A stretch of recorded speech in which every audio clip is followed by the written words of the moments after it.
안녕하세요, 판도라입니다. 판도라 격리실무 이번 시간에는요, 자주 헷갈리는 인사노무 2탄입니다. 어, 여러분들이 많이 생각보다 인사노무를 굉장히 어려워하시더라고요. 저는 회계를 더 어려워하실 거라고 생각을 했는데, 회계는 그래도 매일 반복적으로, 매달 반복적으로 거의 매일매일 반복적으로 되잖아요. 그랬더니 이제 새롭게 톡톡 튀어나오는 거를 어려워하시는데, 인사노무는 기본적인 패턴을, 그 내용들을 이해를 못 하시니까 굉장히 더 어려워하시더라고요. 그래서 제가 일단, 어, 이 인사노무에 대해서 계속적으로 제가 강의를 하고 있어요. 근데도 계속 헷갈리시더라고요. 그래서 제가 오늘은 자주 헷갈리는 인사노무 2탄에 대해서 얘기를 좀 드릴 거고요. 요거에 대해서 상세하게 설명을 해놨으니까 여러분들 그 연결해서 들어보도록 하세요. 판도라 유튜브 격려실무 하고 있고요. 이지집합건물 회계 컨설팅에서 근무하고 있고요. 공동주택 교육의 모든 것 에듀파에서 강의하고 있습니다. 판도라님, 일용 근로자 대신 연장 근로하는 격일 근로자의 급여 계산은 어떻게 되나요? 1.5배 해줘야 하나요? 라고 물어보셨는데요. 이분들이 이분의 요지는 그 연장 근로하는 격일 근로자잖아요. 이 격일 근로자는 감시적 단속적 적용제외 대상자잖아요. 감시적 단속적 근로자고 적용제외 대상자인데 이분의 거를 일근 근로자의 급여로 계산해 주어야 되느냐, 그 형식으로 계산해 주어야 하느냐, 이분이 이렇게 물어보시더라고요. 그래서 왜 그런 생각을 하셨을까? 그 담당자가 이걸 물어보신 그 직원이 왜 그런 생각을 하셨을까? 저 궁금했습니다. 어쨌든 격일 근로자의 급여 계산법, 격일 근로자인데 감시적 단속적 근로자여야 돼요, 여러분. 그냥 격일 근로자인데 감시적 단속적으로 그 신고가 안 돼 있으신 분은 아닙니다. 감시적 단속적 근로자인 경우에는 시급을 구하세요. 그 다음에 일한 시간, 실질적으로 휴게 시간을 제외한 정말 일한 시간 있잖아요. 그 시간을 곱해주는 겁니다. 시급에서. 근데 야간 가산 시간 있잖아요. 그거는 밤 10시부터 다음날 아침 6시까지죠. 그때를 제외하고는 그냥 1배를 곱해주시면 돼요. 시급 곱하기 1배. 왜냐하면 이분은 뭐 휴일 근로라던가 시간외라던가 연장 야간이라던가 이런 게 포함되지 않기 때문에 그래요. 근데 단 하나 포함되는 게 있다면 뭐냐? 그거는 야간 가산 수당입니다. 야간 가산 수당만 해당이 됩니다. 그래서 이분은 22시부터 6시인 경우에는 1.5배로 계산해서 지급하고요. 시급 곱하기 1배 그리고 시급 곱하기 1.5배 하는 겁니다. 이때는 야간 가산 수당인 경우 휴일 근로 시간은 휴일이 아니고 휴게 시간은 빼야 합니다. 그리고 억울하죠, 사실은. 이분들도 일을 많이 했는데 뭐 연장이랑 휴일이랑 뭐 시간이랑 다 주고 싶은데 그분들이 그렇게 만약 준다고 생각을 해보세요, 여러분. 이분이 그렇게 되면은 이분은 이틀 하루는 근무하고 하루는 당직을 쓰잖아요. 근데 이분은 몇 시간 근무하죠? 하루? 24시간. 물론 휴게 시간이 없을 경우는 24시간 근무하잖아요. 그러면 만약 8시간에다가 뭐 연장 근로에다가 막 이렇게 돼주면은 이분의 급여가 엄청나게 많겠죠. 그리고 이분 언제 또 근무하죠? 토요일날, 일요일날, 유급휴일, 무급휴일 다 근무하잖아요. 만약에 이분을 급여를 계산을 다 이렇게 연장 야간 이렇게 다 해주면 이분 급여를 감당하실 수가 없을 겁니다. 그래서 감시적 단속적 근로 종사자에 대한 적용 제외 승인서라는 거를 제출을 하게 됩니다. 이거는 제가 그냥 인터넷에서 떠다니고 있는 거를 좀 여러분들 보시라고 가지고 왔고요. 이렇게 근로종사자에 대한 적용제외 승인서. 근데 만약에 우리가 5명인데 4명만 신고를 했어요. 그럼 1명에 대해서는 문제가 되겠죠. 근데 원래 우리가 그 감시자 단속자가 5명인데 6명의 경우로 신고가 돼 있어요. 예전에 6명이어서 그럴 경우에는 크게 문제는 없지만 어쨌든 정확히 인원에 맞추어서 신고를 해주시는 것이 맞겠습니다. 적용자의 효과는요. 감시 단속자 근로자로 고용노동부 장관의 승인을 받은 자에 대해서는요. 법정 근로시간, 연장 근로시간, 휴게시간 등에 대해서 근로기준법에 적용이 되지 않는 거예요. 그렇기 때문에 이분들에서 아까 이런 거 빼고 그냥 일배만 계산해 주세요 라고 얘기를 한 거죠. 다만 야간 근로에 대한 가산수당은 지급해야 합니다. 알고 계시죠? 야간 근로에 대해서는 지급하셔야 되고요. 나머지 것에 대해서는 감시적 단속적 근로자로 고용노동부 장관의 승인을 받은 자는 해당되지 않습니다. Never. 이거 해당되면은 굉장히 이분들 급여가 너무 높아서 감당하실 수 없을 거예요. 그리고 어떤 분들은 이거를 신청 안 하시는 분들이 있거든요. 문제가 굉장히 크겠죠. 그래서 처음에 입주하시는 단지 그리고 위탁사 변경되거나 이런 경우 다 다시 신청하시기 바랍니다. 잘 확인하셔서 신청하세요. 자, 직원에게 연차를 사용하도록 독려했어요. 개인별로는 하지 못했는데 회의 시간에 소장님이 구두로 이야기하셨는데 연차 사용을 안 해서 미사용한 연차 수당 안 줘도 되나요? 이렇게 물어보시는 분도 굉장히 많아요. 그리고 옛날에 심지어 11개에 대해서는 그 2020년 3월 30일 이전에 발생한 거에 대해서는 연차 독려할 수 있는 법적 근거가 전혀 없었는데 그냥 구두로 쓰지 마세요 라고 하셔서 돈 안 주시겠다라고 하신 분도 있었습니다. 안 되겠죠. 물론 이제는 2021년이기 때문에 이런 건 없으니까 상관이 없겠죠. 자, 이제는 2020년 3월 30일 이후에 31일부터 발생하는 분에 대해서는 연차 종료할 수 있습니다. 연차 사용 촉진할 수 있습니다. 근데 그거를 개인별로 안 했고요. 구두로 이야기했어요. 괜찮을까요? 안 되겠죠. 연차 사용 촉진 제도는 회사가 연차 사용을 촉진하기 위해서 연차를 좀 써. 네가 연차를 안 쓰면 우리가 좀 경제적으로도 부담되고 그 연차 사용을 촉진을 연차 사용 너가 충분히 연차를 쓸 수 있잖아. 그러니까 연차 사용을 해 라고 촉진하기 위해서 법에 따른 조치. 여기 뭐라고 써있죠? 법에 따른 조치를 다했음에도 직원이 연차를 사용하지 않은 경우에 그 수당직을 면제하는 제도예요. 아까 그분들은 법에 따라서 안 했죠. 그래서 안 되는 겁니다. 1년 미만 발생한 11개와 1년 이후에 발생한 연차에 대해서 촉진 시기가 서로 다르고요. 직원 개개인별로 서면으로 촉진하고 시기에 맞추어서 촉진을 하여만 효과가 있어요. 그렇지 않은 경우에는 전혀 연차 촉진에 대해서 효과가 없습니다, 여러분. 그래서 미사용 수당에 대해서는 지급해야 돼요. 즉 내가 그냥 구두로 말을 했고 개개인별로 말을 안 했어요. 그리고 서면으로도 안 했어요. 그리고 시기가 정해져 있는데 시기별로도 안 했어요. 그렇게 하면 안 된다. 미사용 수당에 대해서 지급해야 된다. 여기 보시면 미사용 연차 휴가 일수 알림 및 사용 시기 지정 요청 뭐 이런 거 있죠, 여러분.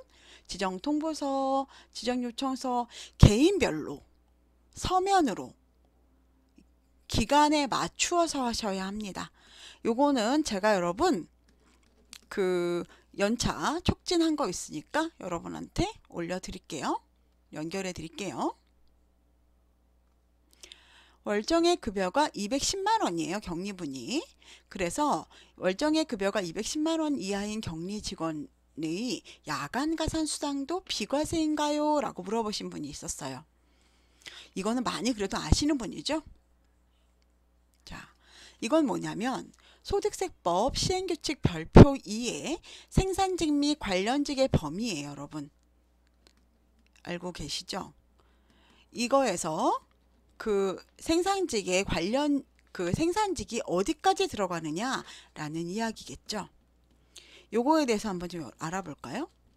이거는 생산직 및 관련직의 범위에는 단순 노무 종사자입니다. 그 중에 청소 및 경비 관련 단순 노무직에만 포함이 돼요. 이런 분들은 월정의 급여가 210만원 미만 이하고요. 연 급여가 3천만원 이하이면 생산직 및 관련직 범위에서 단순 노무 종사자로 봐서 야간 가산 수당을 비과세로 봅니다. 하지만 여기에 경리나, 경비랑 경리는 비슷한데 경리나 기전직은 생산직 및 관련직의 범위에 해당되지가 않아요. 그래서 야간 가산 수당이 비과세에 해당되지 않는 겁니다. 제가 이 얘기를 해드렸더니 깜짝 놀라시는 분들이 있어요. 그럼 이거를 연말정산 할 때도 이렇게 해야 되나요, 선생님? 그렇죠. 4대 보험 할 때도 해야 되나요, 선생님? 그렇죠.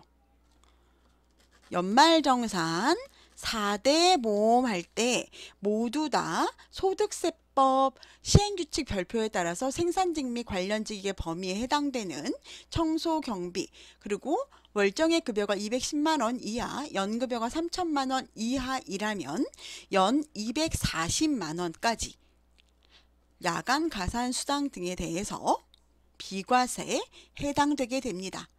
즉 연말정산이나 4대 보험 때 그 금액을 비과세로 빼고 신고하여야 합니다. 여기 보이시죠? 여기 보시면 단순 노무 종사자, 청소 및 경비 관련 단순 노무직입니다. 평일에 근무를 시작해서 다음날 휴일까지 근로한 과장님의 급여는 어떻게 지급해야 할까요? 이것도 제가 다 설명을 한 내용이긴 해요, 여러분. 자, 가산수당은 세 종류가 있어요. 휴일 가산, 연장 가산 수당, 야간 가산 수당. 휴일은 말 그대로 휴일날 근로했을 때고요. 연장은 무급 휴무일, 돈을 주지 않으면서 쉬라고 하는 날. 휴일 가산 수당은 유급 휴일, 돈을 주면서 쉬게 하는 날입니다. 이거는 8시간 이내에는 휴일날이니까 일을 쉬는 돈도 원래 주는데 휴일날이니까 돈을 어떻게 줘야 될까요? 더 많이 줘야 되겠죠? 그래서 8시간까지 근무를 하면 50%, 8시간 초과하면 100%를 지급해요. 주휴일이나 공휴일, 일반적으로 일요일이라고 보통 되는데요. 꼭 일요일은 아닙니다. 취업규칙에 언제가 휴일로 되어 있는지 보셔야 되겠죠.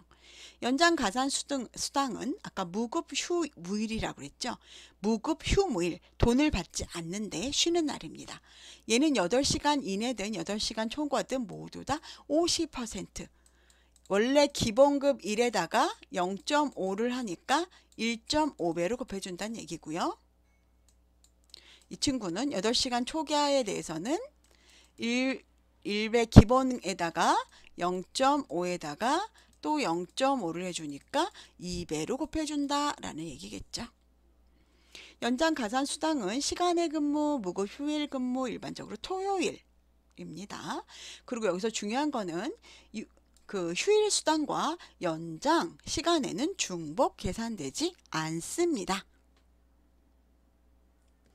이것도 제가 굉장히 여러 번 설명을 했는데요. 이 부분에 대해서도 잘 모르신 분들이 많아서 제가 이거를 연결을 좀 해놓을게요. 대신에 야간 가산 수당은 얘랑 모두 다 같이 됩니다. 아까 말한 22시부터 다음날 6시까지. 그래서 휴일 가산 수당이 8시간 초과하고 야간에 근무하면 곱하기 2.5가 된다는 얘기겠죠. 야간 가산 수당은 휴일, 연장 가산 수당과 중복이 됩니다. 요거는 아까 이분이 물어보셨죠. 평일에 근무를 시작해서 다음날 휴일까지 근로한 과장님 급여. 요거는 어떻게 되냐면 평일에 근무를 시작했기 때문에 다음날 휴일까지 이어졌지만 다음날 실질적으로 근무가 시작하는 9시 전까지는 평일로 본다라는 얘기입니다. 즉 이분이 평일날 근무를 시작을 해서 9시부터 6시까지 근무한 거. 이거는 그냥 평일이니까 1배 주고요. 요거는 제가 설명을 했기 때문에 요것만 설명을 드릴게요. 자, 6시까지는 야간이고요. 그리고 6시부터 9시까지는 100%, 50% 이렇게 지급을 한다는 얘기입니다. 만약에 이게 휴일이었다면 여기에 50%가 추가됐겠죠. 이 이야기입니다.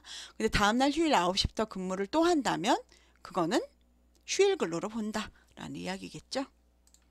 다음 것도 마찬가지. 다음 거는 반대로 휴일에 근무를 시작해서 다음날 평일까지 근무가 이어졌어요.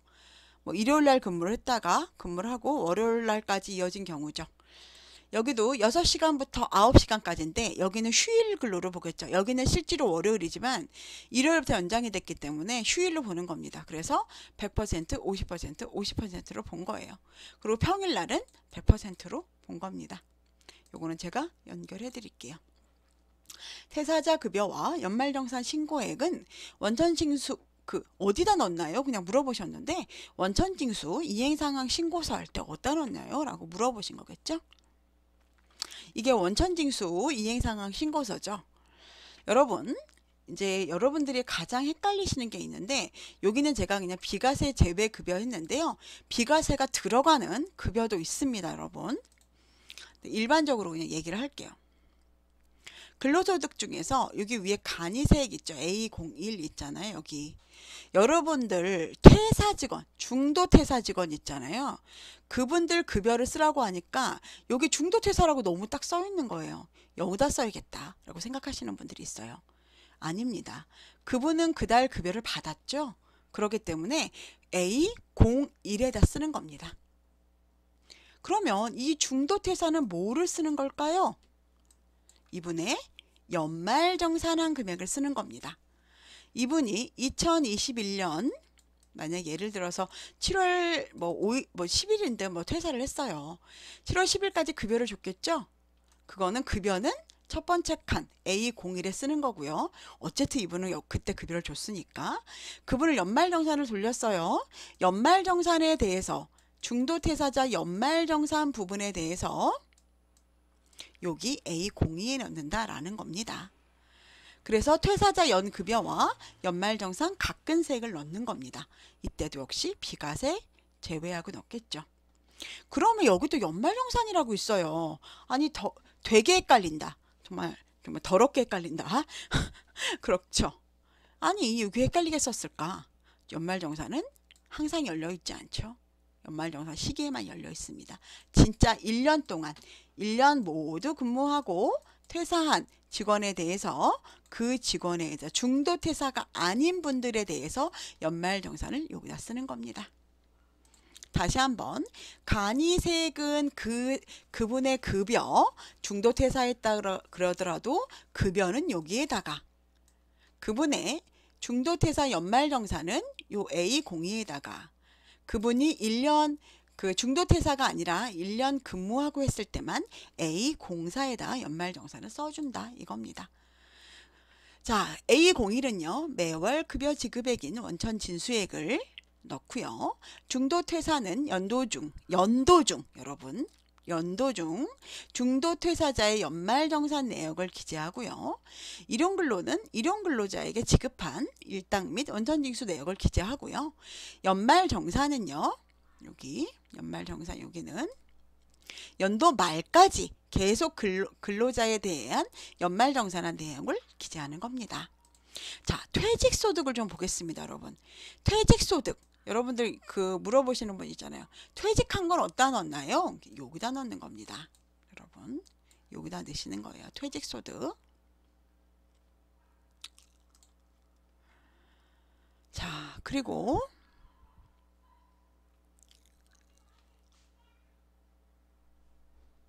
이해되시나요?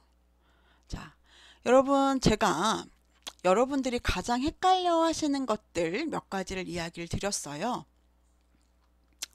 자, 첫 번째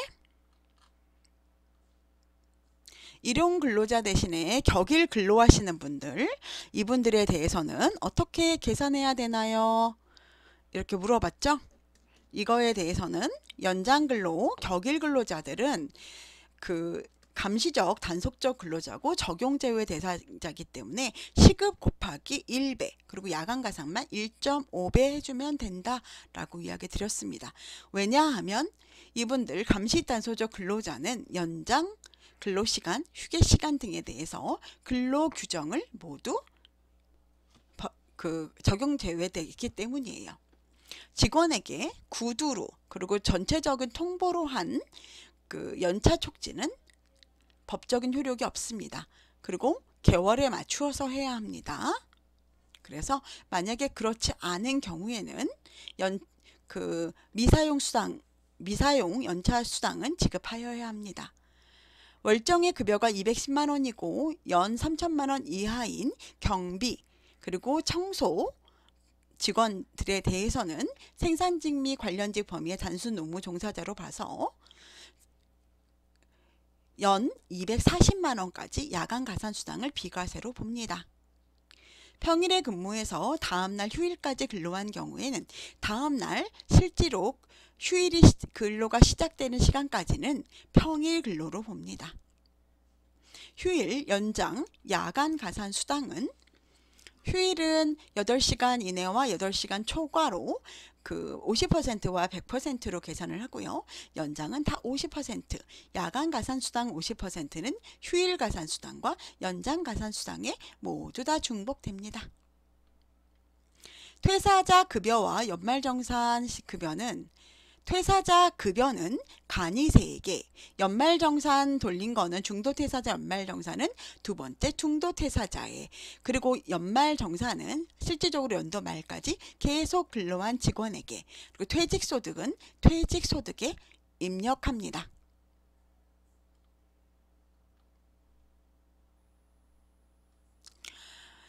제가 여러분들이 좀 헷갈려 하시는 부분에 대해서 좀 설명을 드렸고요. 여러분들 이거 보시고 궁금하신 거 있으면 이 밑에다가 글 달아주시고요. 이해 안 되시는 부분이 있으면 여러 번 반복해서 들으시면 더 쉽게 이해하실 수 있을 것 같습니다. 긴 영상 시청해 주셔서 감사하고요. 구독과 좋아요 그리고 댓글, 알림 설정은 다음 영상을 제작하는 데 큰 힘이 됩니다. 판도라 격리 실무 들어주셔서 감사하고요. 오늘 행복하시고 내일은 더 행복하세요. 좋은 하루 되세요.